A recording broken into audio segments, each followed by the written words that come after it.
بسم اللہ الرحمن الرحیم السلام علیکم۔ این 193 کا ضمنی الیکشن اہمیت اختیار کر گیا ہے۔ ووٹ کاسٹ کرنے کا ٹائم ختم ہو چکا ہے اور اب گنتی کا عمل شروع ہے، لیکن لیگی رہنما نے رزلٹ اناؤنس ہونے سے پہلے ہی اپنی شکست تسلیم کر لی ہے، لیکن غیبی طاقتیں اس وقت متحرک ہیں۔ بڑی خبر ہے، اس کی تفصیل آپ کے سامنے رکھنی ہے۔ خدا حافظ نواز شریف 30 سالہ اتحادی نے بالآخر نون لیگ کو خیر بات کہا ہے، اور اس کی بنیادی وجہ کیا ہے وہ بھی آپ کو بتانی ہے۔ سپریم کورٹ آف پاکستان نے الیکشن تاخیر پر جو آج خود نوٹس لیا ہے، تو سپریم کورٹ کے ججز تو آپس کے اندر تقسیم ہے، لیکن اب وکلاء بھی آپس میں نہ صرف تقسیم ہے بلکہ ایک بڑا پھڈا پڑ گیا ہے۔ یہ پھڈا کیا پڑنے جا رہا ہے، اسی سے ہم آج کی ویڈیو کا آغاز کریں گے۔ لیکن ایک چیز آپ کو بتا دوں کہ نواز شریف نے لندن کے اندر جو میٹنگ کی ہے، اس کے اندر تقریباً اب تصدیق ہو چکی ہے کہ انہوں نے اپنی پارٹی کو ہدایات جاری کی ہے کہ یہ زیادہ چانسز یہی ہے کہ سپریم کورٹ آف پاکستان چونکہ الیکشن کا حکم دے گی، تو آپ ٹکٹ ہولڈر جو ہے ان کو فائنل کر لیں، ان کی پارٹی وابستگی دیکھیں، ان کا حلقے کے اندر پوزیشن دیکھیں، اور آپ یہ فیصلہ کر لیں کسی بھی وقت الیکشن کے اندر کودنا پڑ سکتا ہے۔ اب سپریم کورٹ آف پاکستان نے سو موٹو لیا، اس پر جو ججز ہے وہ تو تقسیم ہوئے، اور خاص طور پر کچھ ججز کا ایک اسپیشل رجحان ہوتا ہے، ایک مائنڈ ہوتا ہے، جیسے جسٹس مندوخیل ہیں، ان کے ماضی کے اندر بھی ایک رجحان بالکل واضح ہے۔ جسٹس قاضی فائد عیسیٰ ہے، وہ نون لیگ اور وہ دوسرے رہنما بربلا کہتے ہیں کہ وہ ہمارے جج ہیں، لیکن اس کے باوجود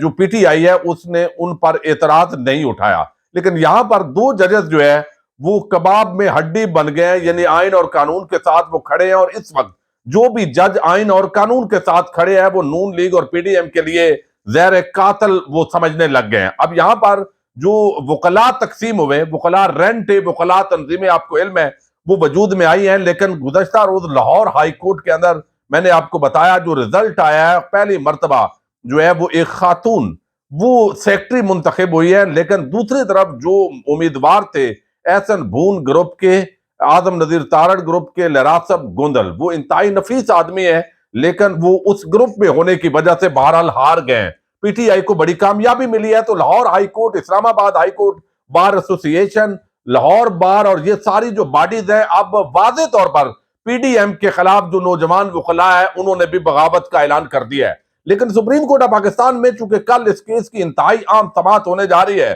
اور اب یہ جو کیس ہے اصل مرحلے کے اندر داخل ہوا ہے، جس کے اندر یہ تعین ہونا ہے کہ جب اس طرح اسمبلیاں ختم ہوں تو کس نے تاریخ دینی ہوتی ہے، کس نے کوتاہی برتی ہے، کس نے غلط جو ہے وہ تاریخ اناؤنس کی ہے یا درست کی ہے، اس پر فیصلہ ہونا ہے۔ لیکن سپریم کورٹ بار ایسوسی ایشن کی اس وقت جو کمپوزیشن ہے وہ بڑی عجیب ہے، یعنی اس کے اندر حامد خان گروپ اور دوسری طرف جو ہے وہ آسما جہانگیر گروپ، اس کی اپنی پوزیشن کیا ہے، اس کے اندر جو ہے وہ یہ باڈی تقسیم ہوئی ہے۔ اس وقت جو ایگزیکٹو باڈی ہے اس کے اندر احسن بھون،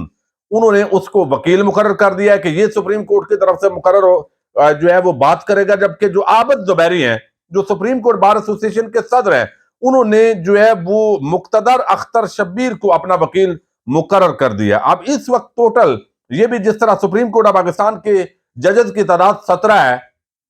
اسی طریقے سے یہاں جو وکلاء کی سپریم کورٹ بار ایسوسی ایشن کی جو ایگزیکٹو باڈی ہے اس کے 17 ممبران ہیں، جن میں سے 9 ارکان بتایا گیا کہ احسن بھون کے حق میں انہوں نے قرارداد پاس کی ہے، جبکہ جو 8 ہیں وہ اس وقت جو ہے حامد خان گروپ سے ہیں۔ تو لہذا کل نمائندگی کون کرے گا سپریم کورٹ بار ایسوسی ایشن کی، اس پر جو پھڈا ہے وہ کل سپریم کورٹ کے آج خود نوٹس کیس کے اندر وہاں بھی پہنچ سکتا ہے۔ دوسری طرف ایک بڑی ڈیولپمنٹ ہوئی ہے، اور حیران کن ڈیولپمنٹ یہ ہے کہ آپ کو علم ہے جمعیت اہل حدیث، مرکزی جمعیت اہل حدیث جو ہے وہ پروفیسر ساجد میر صاحب وہ اس کو ہیڈ کرتے ہیں، اور وہ مسلم لیگ نون کے اتحادی ہوتے تھے، ان کو سینیٹرشپ مل جاتی تھی۔ ایک آدھ جو ہے مولانا عبد الکریم ڈیرہ غازی خان سے، وہ بھی جمعیت اہل حدیث کے ہیں، لیکن نون لیگ کے ٹکٹ سے وہ الیکشن لڑتے ہیں، اور وہ اس طرح اپنا جو مسلکی معاملہ ہے اس کو ایڈجسٹ کر لیا جاتا تھا، اور پورے ملک کے اندر جو اہل حدیث مکتبہ فکر کے لوگ ہیں، جماعت الدعوہ اور باقی جو جماعتیں ہیں ان کو چھوڑ کر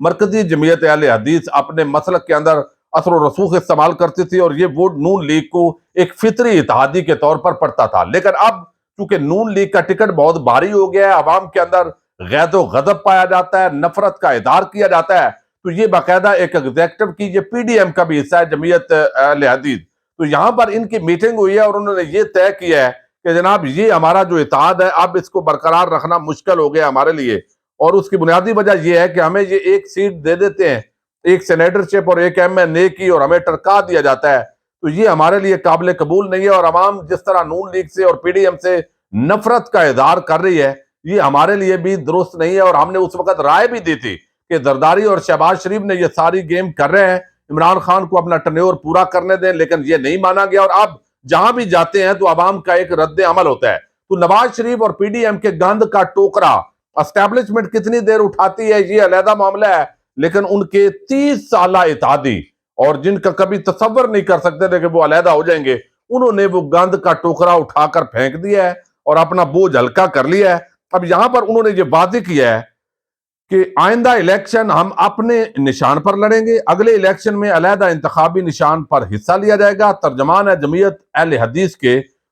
کاشف رندھاوا، انہوں نے کہا کہ ہماری جماعت نے فیصلہ کیا ہے کہ آئندہ الیکشن نون لیگ کے نشان پر نہیں لڑیں گے، اور جہاں ہمارے امیدوار ہوں گے وہاں نون لیگ کو اپنے امیدوار کو دستبردار کروانا ہوگا. پھر وہ کہتے ہیں 30 سال سے ہم نون لیگ کے انتخابی نشان کو سپورٹ کرتے رہے، لیکن اب نون لیگ کے رویے سے ہمارے ورکر نالاں ہیں، اس لیے علیحدہ نشان سے آئندہ انتخابی میدان میں اترنے کا فیصلہ کیا ہے. نون لیگ نے مقابلے میں امیدوار دستبردار نہ کیے تو ہم فیصلے پر قائم رہیں گے. پی ڈی ایم کی ساری جماعتیں حکومت لینے کے حق میں نہیں تھی. ہم نے کہا تھا کہ عمران خان کو ٹرم پوری کرنے دیں، لیکن حکومت میں آنے کا فیصلہ شہباز شریف اور زرداری کا ہے. اور پھر انہوں نے بتایا ہے کہ عوام جو ہے اب اس طرح آپ کو علم ہے کہ ایک نفرت کا اظہار کر رہی ہے، اور یہ سارے ایلیمنٹ جو ہے وہ اس پر اثر انداز ہو رہے ہیں، اور آنے والے الیکشن کے اندر یہ گند کا ٹوکرا بڑے بڑے کو اٹھا کر پھینکنا پڑے گا. دوسری طرف جو نواز شریف کی میٹنگ ہوئی ہے نون لیگ کی، اس کے اندر ایک فیصلہ کیا گیا، اور وہ یہ کہ پی ٹی آئی جو پیپلز پارٹی ہے اس کے ساتھ چند نشستوں پر سیٹ ایڈجسٹمنٹ کی جا سکتی ہے، اور وہ بھی اگر سندھ کے اندر ہماری چند نشستیں بن جائیں. چونکہ پیپلز پارٹی پر اس وقت یہ ایلیگیشن ہے اور ان کو تانا دیا جاتا ہے کہ وہ صرف صوبہ سندھ کی پارٹی ہے، اور یہ ایک حقیقت بھی ہے، سندھ کے اندر بھی اندرون سندھ کی پارٹی ہے. اور دوسری طرف جو ہے وہ نون لیگ جو ہے وہ بھی اب سینٹرل پنجاب کے کچھ علاقوں کی پارٹی رہ گئی ہے، باقی کسی صوبے میں اس کا کوئی اس طرح سیٹیں نہیں ہوتی. تو اب یہ اپنا تانا ختم کرنے کے لیے وہ کہتے ہیں تو مجھے جو ہے وہ کوئی انجمن ستائش بامی، آپ کچھ ہمیں دیں ہم کچھ آپ کو دیتے ہیں تاکہ ہم دونوں قومی پارٹیاں بن سکیں. تو یہ چیزیں طے ہو رہی ہیں. لیکن این 193 کا جو الیکشن ہے، جب تک یہ ویڈیو پبلک ہو کی ممکن ہے رزلٹ بہت سارا آپ کے سامنے آ چکا ہوگا، لیکن اس وقت ایک تو لڑائی ہوئی ہے، لڑائی جھگڑا، اور جب دیکھا گیا کہ ہارنے لگے ہیں تو یہ جامپور میں بتایا گیا کوٹلا مغلا مستوئی والا پولنگ سٹیشن پر میر مرزا تالپور اپنے گنڈے لے کر پہنچ گیا. شدید ہاتھا پائی جس میں ایک پی ٹی آئی کی جو خاتون کارکن ہے ان کا بازو ٹوٹا ہے. تو بہت ساری جگہوں پر اس طرح کی بھی شکایات آئی ہیں، لیکن جو پی ٹی آئی کے امیدوار ہیں انہوں نے بتایا ہے کہ یہ پہلے فارم 45 لے کر اس طرح انہوں نے غنڈہ گردی کی ہے. انتظامیہ، الیکشن کمیشن، خاص طور پر پنجاب حکومت کے انڈر جتنے ڈی پی او، ڈی سی او، ایس ایچ او سب ملے ہوئے ہیں، پرچے کیے گئے، ساری چیزیں ہوئی. لیکن اب جو ہے عوام نے اس کے باوجود پی ٹی آئی کے جو کیمپ تھے وہاں پر رش تھا، لائنیں لگی ہوئی تھیں، اور لوگوں نے آ کر باہر بتایا، اور اس سے ایک پتہ چلتا ہے جو آئینی شہد ہیں جو وہاں پر موجود ہیں ان کی رپورٹس کے مطابق کوئی مقابلہ نہیں ہے، P T I winning position کے اندر ہے. لیکن اس وقت جو ہے سردار اویس لغاری، یہ مسلم لیگ نون کے جو ہے وہ جنرل سیکٹری ہیں پنجاب کے، آپ اندازہ کریں، اور سردار فاروق لغاری کے یہ بیٹے ہیں، انہوں نے خود تسلیم کی ہے.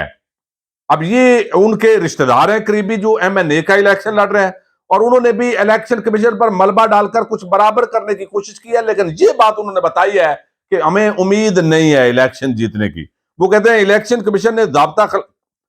کی خلاف ورزی کی ہے، کاروائیاں نہیں کی ہمارے مخالفین کے خلاف، ہم نے ان کو ویڈیو سارے ثبوت دیے، ٹرانسپورٹ کوئی امیدوار جو ہے وہ نہیں کر سکتا، لیکن وہاں پر کی گئی، اس کے باوجود ایکشن نہیں لیا گیا. حالانکہ رات کو ٹرانسپورٹ پر ایکشن لیا گیا، اور ہم نے درخواستیں دی، 3 درخواستیں عمل درآمد نہیں ہوا، تو ہمیں جو ہے وہ الیکشن جیتنے کی امید نہیں ہے. یہ انہوں نے دو ٹوک انداز کے اندر کہا کہ ہمیں زیادہ امید نہیں ہے. اس کا مطلب ہے کہ نون لیگ کا پنجاب کا جنرل سیکٹری، امیدوار کا قریبی رشتہ دار، یہ بات تسلیم کر رہا ہے کہ ہم الیکشن ہار چکے ہیں، اور یہ اعتراف ہو گیا ہے. اس کے باوجود بتایا گیا ہے کہ غیبی طاقتیں متحرک ہیں، ان کو پتہ ہے کہ یہ ہماری عزت بےعزتی کا مسئلہ ہے. اب کس طرح جو پولنگ ایجنٹس ہیں ان کے ساتھ کچھ شکایات آ رہی ہیں، اور اس کے ساتھ ہی جو گنتی کا عمل ہے، اب اس کے بعد رزلٹ کا رکنا، اور یہ ساری چیزیں اب جو ہے وہ اس کو مینج کر کے فتح کا اعلان کروانے کی کوششیں جاری ہیں. اب دیکھتے ہیں اس کے اندر کیا ڈیولپمنٹس آتی ہیں جب خود جو ہے وہ عام شخصیات وہ الیکشن ہارنے کا اعلان کر دیں، اور اتنا زبردستی پرچے کر کے سپورٹرز کو ہراساں کر کے، اور اس کے باوجود لوگوں نے دن کو بتایا کہ یہ جو نون لیگ ہے یا پی ڈی ایم کے گند کا ٹوکرا ہم اٹھا کر پھینک رہے ہیں، اس کے باوجود اگر ان کی فتح ہوگی، اور یقیناً ہو سکتی ہے، یعنی اس کے اندر بعید نہیں ہے کہ رزلٹ آپ دیکھیں گے کیسے ادھر ادھر اور ساری چیزیں. تو بہرحال تحریک انصاف باضابطہ یہ الیکشن جو ایک لوگوں کا رجحان ہے اس کے مطابق جیت گئی ہے. اب ڈبوں سے جو رزلٹ ہے اس کو کیا مینج کیا جا سکے گا یا بہت زیادہ فرق ہوگا اور وہ مینج نہیں کیا جا سکے گا، یہ چند گھنٹوں کا انتظار ہے. آپ بھی کیجئے، میں بھی کر رہا ہوں، اور لیکن وہاں جو لوگ موجود ہیں وہ آپ بھی دیکھ رہے ہیں، میں بھی دیکھ رہا ہوں، اور رابطے جہاں جہاں ہوئے ہیں وہ ایک واضح طور پر تحریک انصاف کی برتری ہے. لیکن غیبی طاقتیں کہاں تک جو ہے وہ کامیاب ہوتی ہیں، اس پر گہری نظر ہے تحریک انصاف کے رہنماؤں کی بھی. اون عباس پر بھی بہت سارے تحریک انصاف کے جو رہنما ہیں وہ وہاں پر پہنچے ہیں، بہت محنت کی ہے، اور عوام نے بڑا رسپانس دیا ہے، اور دیکھتے ہیں کیا ہوتا ہے. اجازت دیجیے گا، اللہ حافظ.